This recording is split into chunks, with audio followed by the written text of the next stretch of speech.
Ito'y kasabay ng ika-45 National Reserve Week at binigyang halaga ng Armed Forces ang papel ng Reserve Forces.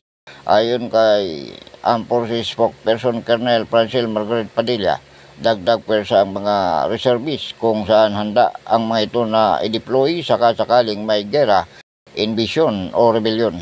Gayon din sa pagtulong mano sa relief and rescue operations sa panahon ng kalamidad at nagbibigay din ng assistance sa socio-economic development.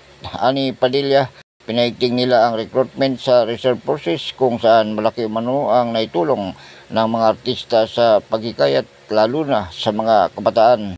Sa katunayan na niya, triple ang bilang ng mga reservists ngayon kumpara noong mga nakalipas na panahon. Itong kasing reserve force natin, very, very important ito kasi dumadagdag to talaga no dun sa numbers ng ating personnel count, so to speak, ng Sandatahang Lakas ng Pilipinas. And so we really value the contributions of the reservists joining our force.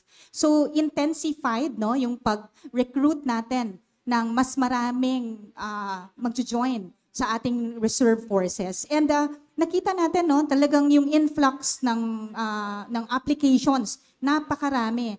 Ako si Dwayne Moreno para sa DCRG Radio Bandido TV, kasama mo sa pagtatanggol sa demokrasya.